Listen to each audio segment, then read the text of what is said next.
Oke, baik, kembali lagi di channel saya. Sekarang saya ingin membahas mengenai keterangan pers usai rapat BP3OKP dan Komite Percepatan Pembangunan di Papua. Oleh sebab itu, teman-teman jangan lewati ataupun skip video ini sehingga teman-teman dapat memperoleh informasi ya mengenai proses pembangunan dan akselerasi BP3OKP di Papua secara keseluruhan ya. Oke, jadi tanpa berbasa-basi langsung saja kita play itu videonya ya teman-teman. Oke.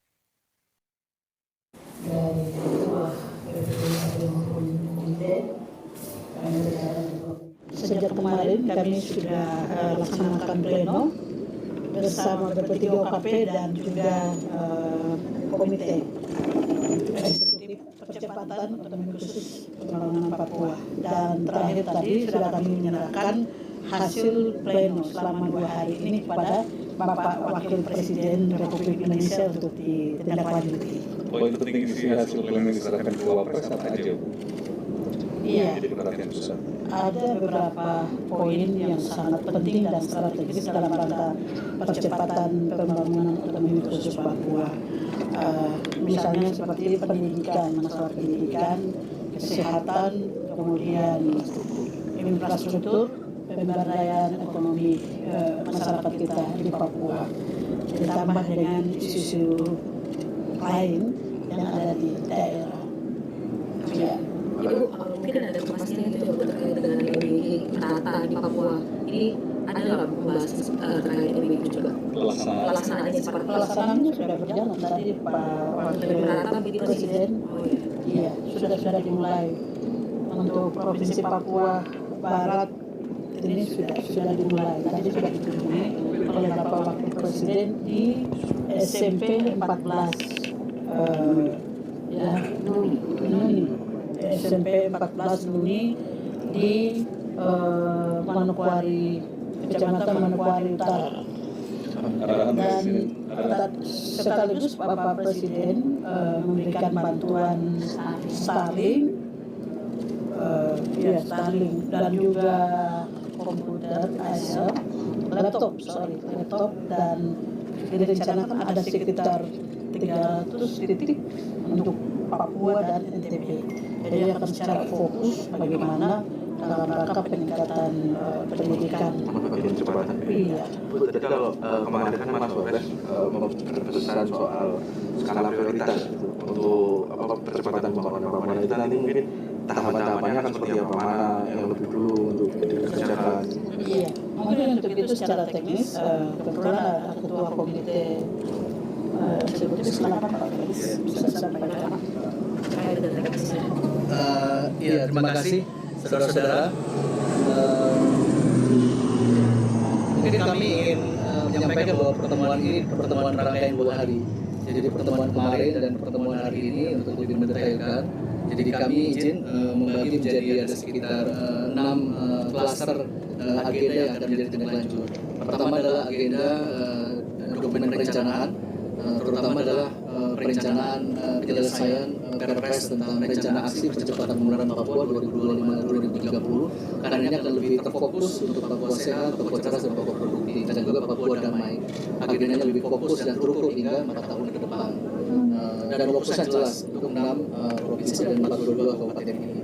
Kemudian kedua adalah agenda dalam sisi regulasi, karena kami melihat bahwa beberapa regulasi sektoral yang harus ditata disesuaikan dengan konteks Papua.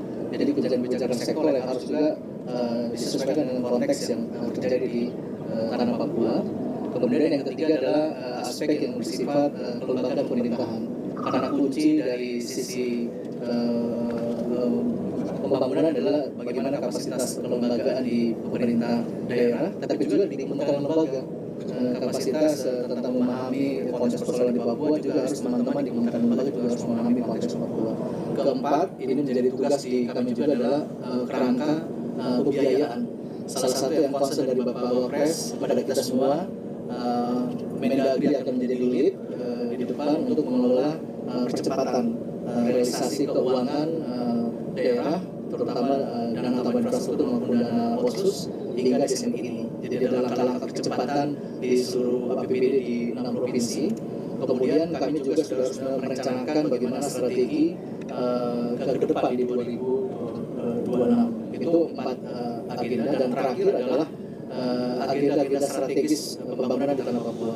Kami hampir menulis ada 15, ya, bahkan lebih, minimal ada 15 poin agenda strategis.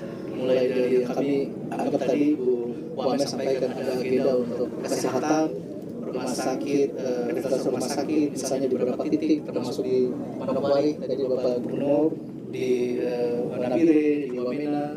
Kemudian ada klaster pendidikan, terutama untuk pola asrama, kemudian juga BLK.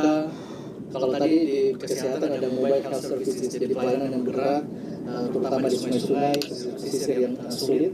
Kemudian yang ketiga, rumpun ekonomi produktif, termasuk di penguatan pengusaha-pengusaha asli Papua, ekonomi mama-mama yang harus kita dorong, dan juga konteks pengembangan kawasan-kawasan strategis. Ada kawasan KEK, ada kawasan industri, dan terakhir adalah infrastruktur yang kita dorong.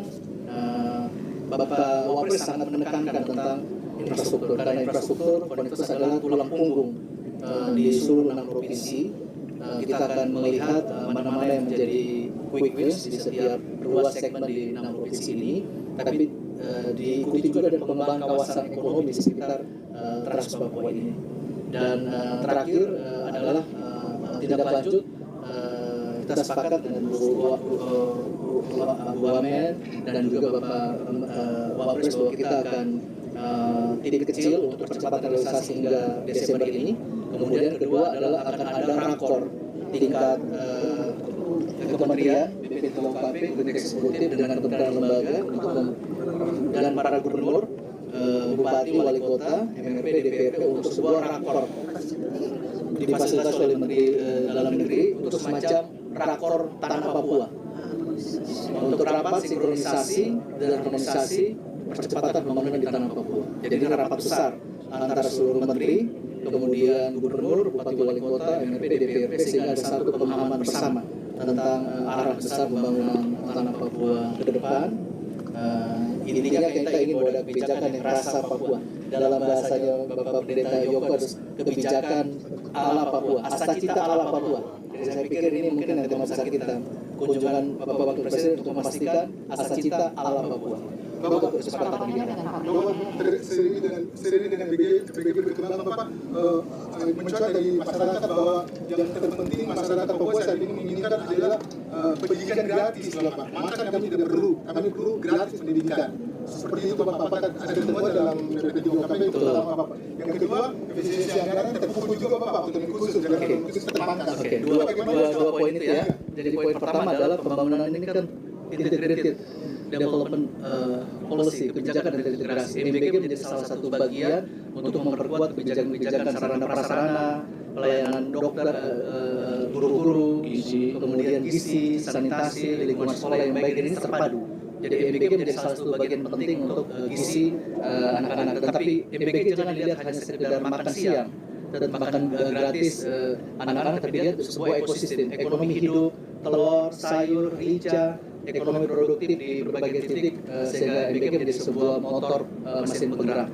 Kedua adalah memang kita merasakan bahwa pos anggaran kita terutama di 6 provinsi relatif berkurang, tapi ini sebuah tantangan bagi kita. Kami sepakat dengan arahan Bapak Wapres, Ibu Wamen dan seluruh anggota BPT-OKP dan komite bahwa kita akan pertama adalah strategi optimalisasi peningkatan pendapatan asli daerah, sumber-sumber yang harus diintensifikasi, kemudian sumber-sumber pajak, kemudian kedua adalah ekonomi lokal juga harus hidup, kemudian perizinan, kemudian juga ekonomi terutama sumber daya alam yang ada di sektor kehutanan, untuk perhutanan sosial dan lain-lain. Dan terakhir adalah sektor swasta yang harus kita dorong untuk ada di tanah Papua. Jadi itu jadi sebuah tantangan ketika ada efisiensi, APBD menurun, tapi juga kita harus lebih kreatif untuk menarik strategi yang tepat.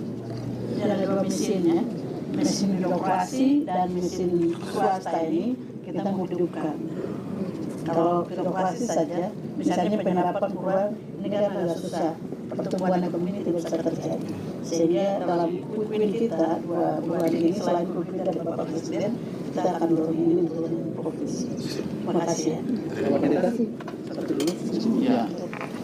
Ya, kalau kita tokoh agama ya kita doakan supaya seluruh rencana yang sudah disiapkan oleh Bapak Presiden untuk Papua kita harapkan dia kontekstual dan memenuhi banyak hal dalam kearifan lokal.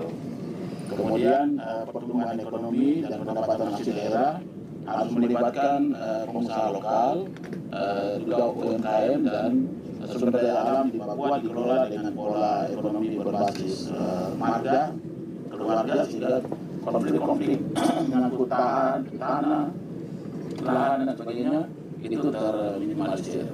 Dan dengan ekonomi berbasis marga itu kita juga bisa mendapatkan tentang pendataan orang asli Papua, di mana kepala-kepala suku bisa melaporkan anggota keretnya, anggota keluarganya, sehingga data tentang orang asli Papua bisa kita dapati dan itu bisa dipakai oleh kita di BP3OKP dan Komite Eksekutif untuk kepentingan pelayanan lebih terarah.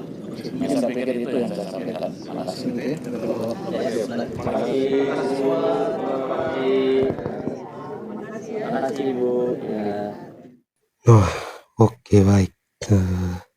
Teman-teman sekalian, kita sudah menyaksikan bagaimana tayangan video mengenai keterangan pers ya teman-teman. Usai rapat BP3OKP dan Komite Percepatan Pembangunan di Tanah Papua. Jadi kira-kira ada 15 sektor yang perlu dikoordinasi ya untuk percepatan pembangunan 2 kali lipat di Tanah Papua.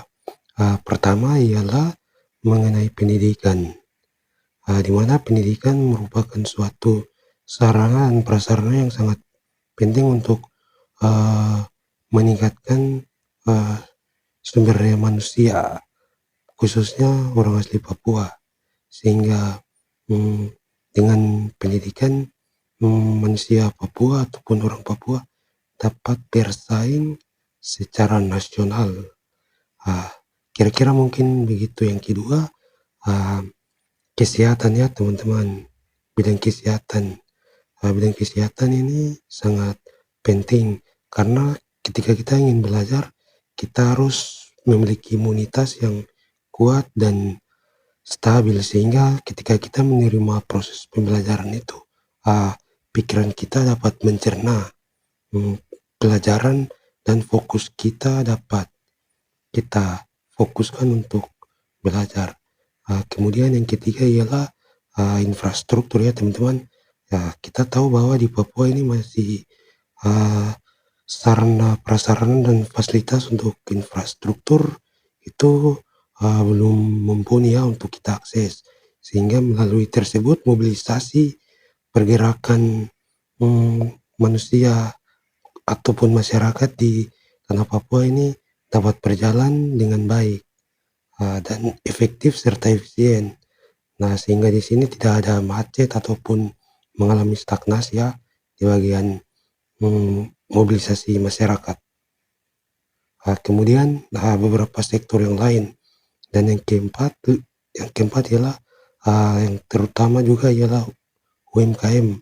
Bagaimana kita ataupun orang asli Papua ini mampu untuk belajar berusaha ya secara mandiri, khususnya untuk pertanian ataupun peternakan, intinya usaha kecil, mikro, menengah yang berkaitan dengan hal tersebut, sehingga kita dapat bersaing secara ekonomi khususnya, sehingga transaksi-transaksi ataupun sistem perekonomian daerah itu dapat berjalan dengan baik, sehingga mampu menunjang APBD ya, anggaran pendapatan belanja daerah, sehingga dengan hal demikian kita mampu untuk menguatkan dan meningkatkan perekonomian di wilayah kita masing-masing ya di Tanah Papua.